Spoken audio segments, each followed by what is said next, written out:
got 35 minutes worth of space that we can talk. So if we just talk for 20 minutes. So let's keep it business. Let's talk about music and writing and our cities and stuff like that. And but I got to get back on the map too. So.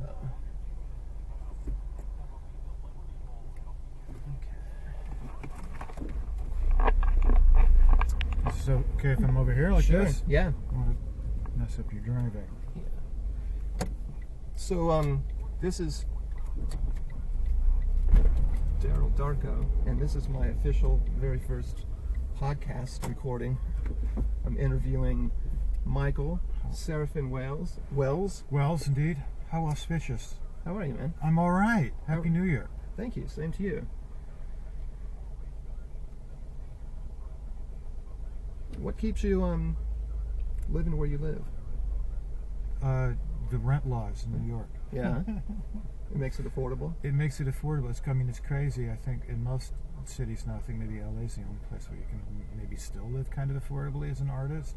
I know they're screwing things up in San Francisco and in a big way. London's really difficult, and New York's been like that too. They're just they're trying to get people out of the stabilized and rent-controlled apartments, and it's pretty unscrupulous. The last mayor that we had, Bloomberg, sort of gave rich folks a really sweet deal, real estate development-wise, and where they're not having to pay property taxes for like 25 years if they started new construction during a certain period of time during his extra administration. There's supposed to be 2 terms, but they changed the law just once for him.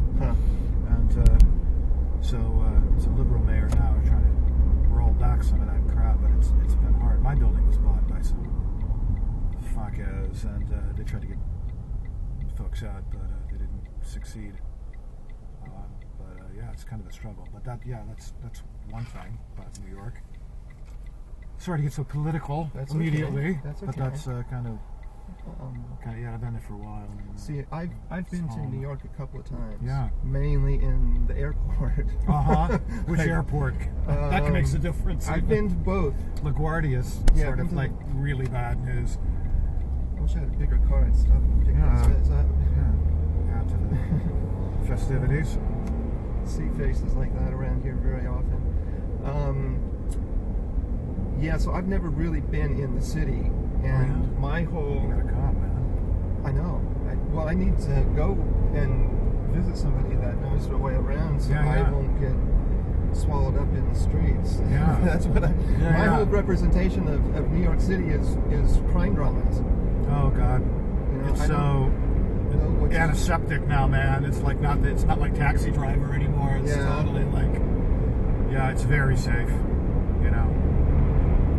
No worries about that. But you should totally come. You have to come here.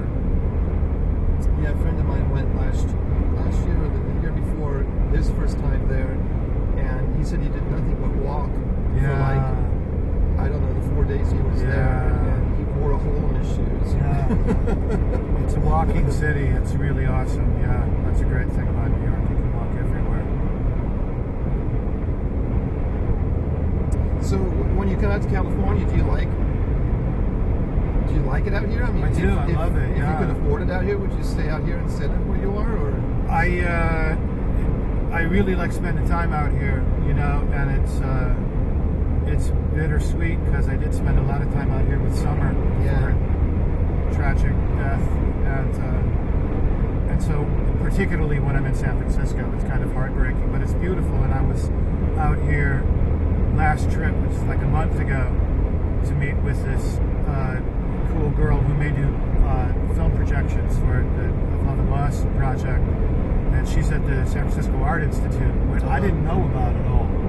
And we met up in North Beach, and then we hung out, and she said, "You want to see the Institute?" We walked over there, and it's amazing. It's totly gorgeous, and a beautiful, fantastic facility for those guys. It's available 24/7 if inspiration strikes.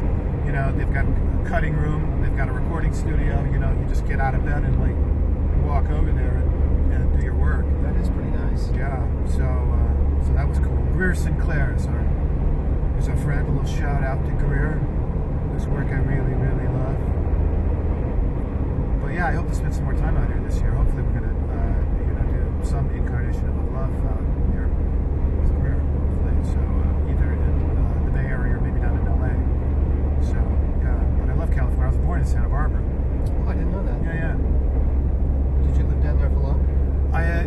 father was a teacher, and so we kind of moved around a lot. So we did spend a couple of summers down there later on in my life, like when I was a teenager.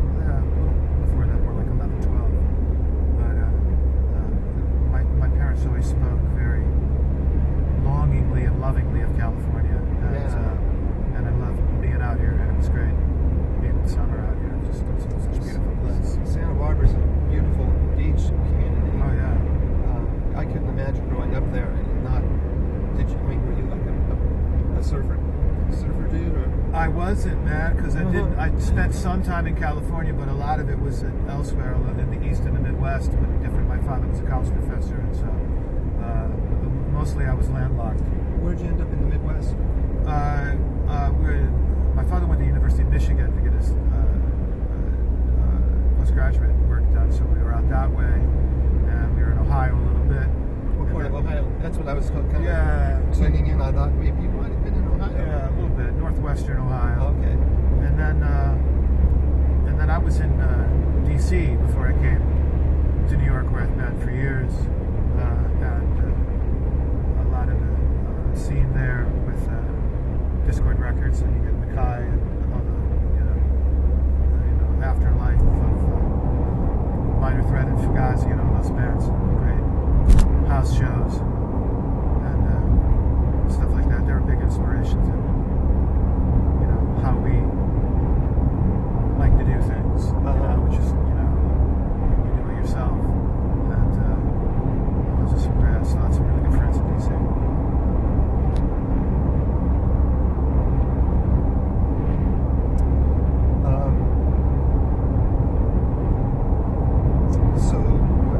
You mentioned your stage production of Love and Loss. How many times have you done that performance now? It's a pretty new thing. The backstory of that is Summer and I, my late partner and sweetheart, were working on a new Buller Explorer record in 2010, 2011. When she was in a tragic accident and passed away, and then later I came back and when I could worked on the material that we'd recorded and then added new songs. It became a really different record called Love and Losses for people that don't know about that, and we released it at the end of 2012, and that's kind of when you and I first got to know each other. And I'm also a playwright, so friends and colleagues in the theater and also in the indie film world had wondered if there was a way to adapt that song cycle into something for the theater, and it interested me to some extent, but I really wanted to do something that was different, that wasn't like a jukebox musical or wasn't like a traditional musical with a book and all of that. Right. So I had to think of a way to do it, and I met this woman who knew my writing but didn't know the band, and then this woman, Nina Keneally, who's a producer. She was the co-artistic director of the experimental theater wing at American Repertory Theater in Cambridge, and then she produced a bunch of Broadway stuff over the last 20 years, and we got to know each other, and she heard the record and she was really, really taken by it. So she said, I'd really like to work on that, and she's kind of become our advocate and producer through this. And so what I did was I wrote a script that doesn't have an enormous amount of dialogue. It's mostly the songs. Nice. It's meant to be us playing in a really intimate setting in the kind of way that we've done shows anyway, which are like like house concerts and art galleries, which we really like to play in, and after-hour bookstores and stuff like that, where the audience is really close, like almost surrounding us. And then what we did for this was we had a narrator. We had a spoken word artist, my friend Kim Donovan, who does a lot of work for Pixar, a lot of voice work for them, and who was out here. I knew her in New York, but she's out in Oakland now for Pixar for the last bunch of years. And we had her just describe everything that you would see. So we were sort of like in a triangle in this. We performed this in this art salon in Bushwick in Brooklyn, and had a small audience there. and without any kind of visuals yet, or really any sort of lighting design. So it was just really a conjured performance of the record itself in its entirety, which is about an hour 10. And in about 2/3 of the way through, there's a long text passage that is, I mean, she describes things throughout between the songs that's really meant to be going on simultaneous with it, with the music. But there's a long text passage about 2/3 of the way through, which is a piece that I wrote for Summer's memorial, which talks at length about her, and it's performed in a way that we just mute our guitars, we step away from the mics, and the sound is all in the room, except Kim, who's sort of the voice of Summer, because there's things that Summer said that I included in the memorial speech, and then she's the voice of her through the PA. And I think people were really moved by that. And it sort of also led us to the idea that maybe we don't need actors for this piece. Maybe entirely what we need, because the next thing that I really want, like not a theater director or necessarily to add actors, although we may use something like that, is the strong visual signature. And that was the first thing after we did this, which was really, you know, it seemed to go really well. We got really good feedback on it. We had a really great audience that night. Was to do stuff with light and maybe projections. And Greer's work is really interesting because she uses stuff that's all public domain footage. I mean, we'll probably shoot some stuff too that she'll use, but it's got this silent, moving, and very atmospheric vibe. And the way that we were lit in this art salon space, which is like this open, found former industrial space in this loft in Bushwick in Brooklyn, with these huge, like, industrial windows that, like, looked out over, you know, into Brooklyn. Wow. Was really neat, and I think, and just like this industrial light shooting up at us was very evocative, I think. And if you add this sort of more moody element and these kind of visuals, in particular the stuff that yours work, which I just really adore, I think will add a really cool element to it. So that's kind of our next step with this. We're trying to do something, you know, like instead of like, I think what would be very traditional to do with a piece that you're adapting for the theater was to try to tie yourself to a theatrical institution, or just grab a director and try to like get it through this long developmental process. Because we really want to do something different. We really want to work.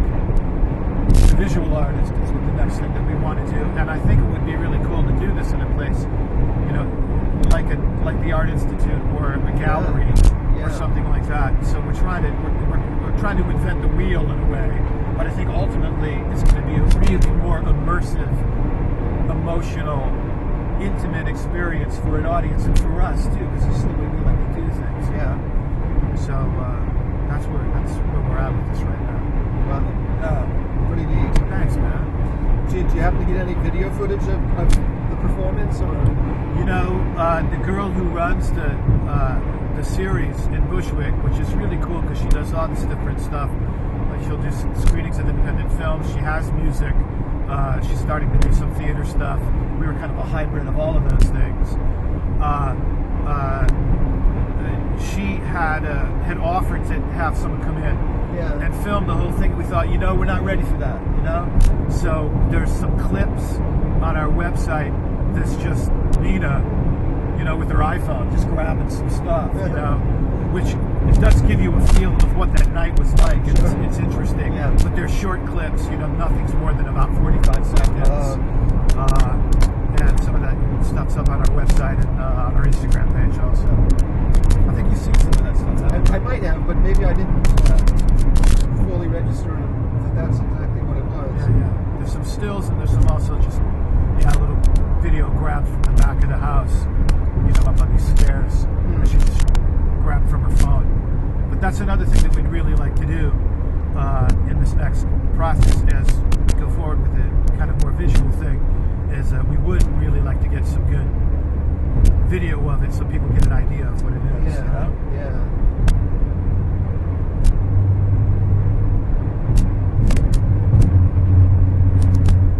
Well, we're coming into here we go. Sacramento. There's the river over there. I forgot this thing's 360. You can see all the way around. That's it.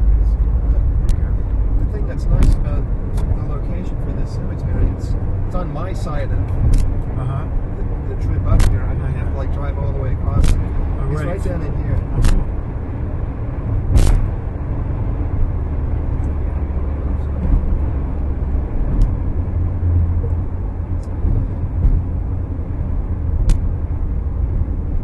So that's what you're concentrating more on now, rather than writing any new music. Is just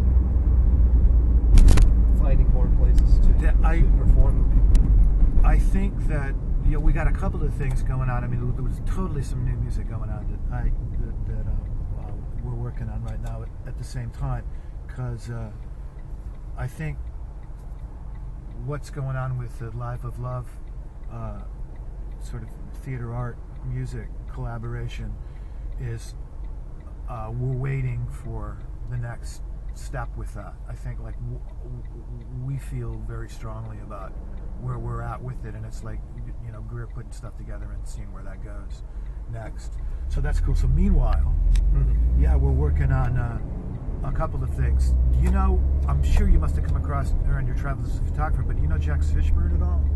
Do you know her work from Tumblr or from the web at all? Totally familiar, but I'm not getting any visual clicks. She's a model and art photographer, and she was in the I'm not going to pull the name of the publication, but she was in their top. It's not Art Forum, but it's another art photography magazine, and she made their list of the top 100 art photographers last year. Wow! But she's been modeling and shooting stuff for the last bunch of years, and she's sort of transitioning completely into photography and writing now.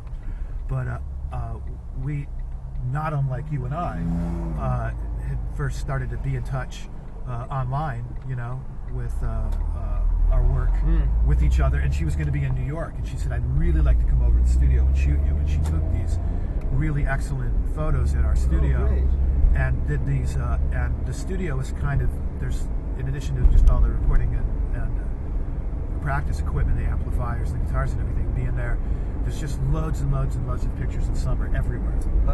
And so she took these really cool shots of me in the studio around the stuff, and at the window that overlooks 9th Avenue, and then she took shots of summer and text of summer. There's the cemetery, and superimposed it into these really cool art photography things with this, superimposing one thing onto another.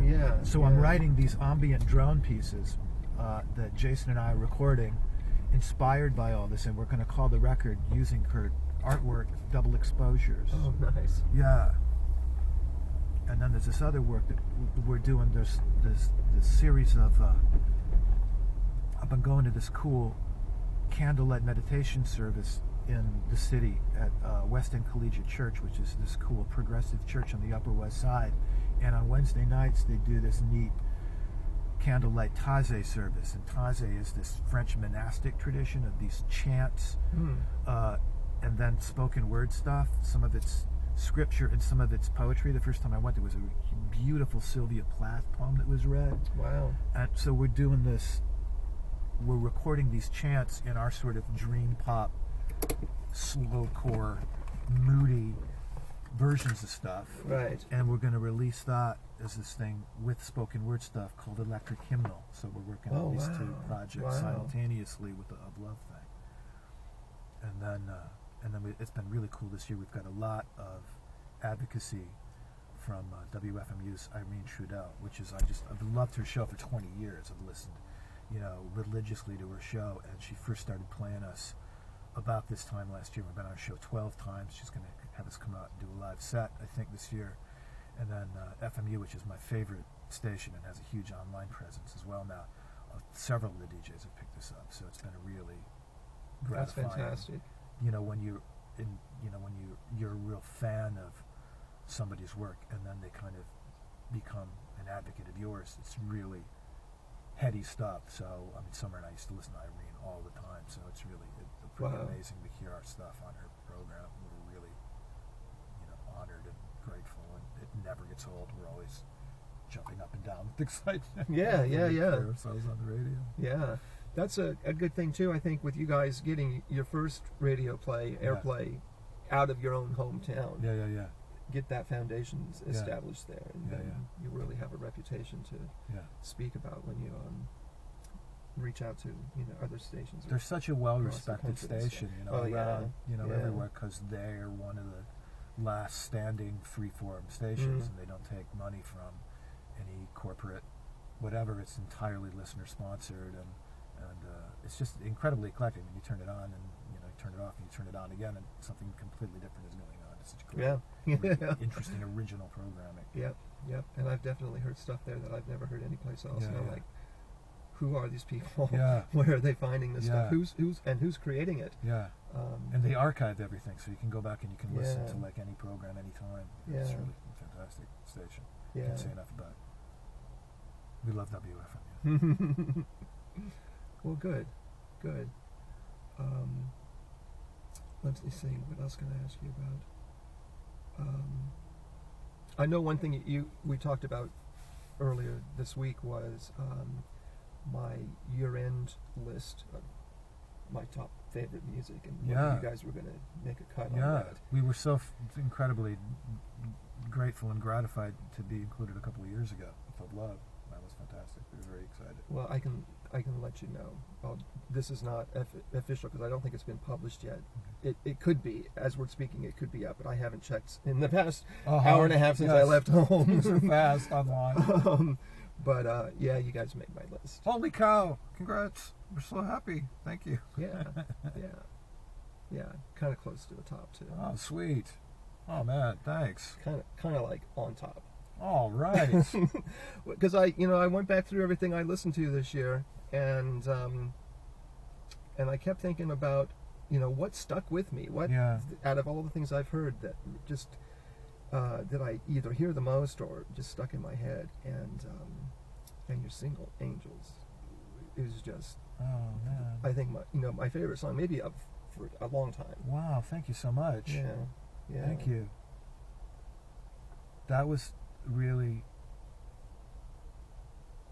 that was an important moment for us, writing that song and playing it for Jason when he came into practice the first time. It's like we really felt like we had something with that, and I don't have it on me, but Jason was tending bar, and after we played the tune for the first time, he was like, "Oh yeah, I'm into it." After practice, he went to work, and he was, just getting set up or whatever, and it cleaned the bar, and nobody'd come in yet, and he turned around, and there was this little prayer card sitting there with a guardian angel on it. He turned it around, and it had this, protection and all this notes on it, and he gave it to me at our next practice, and he said, "I don't know where the hell this came from," because he said, "I came in, there was nothing on the bar," and I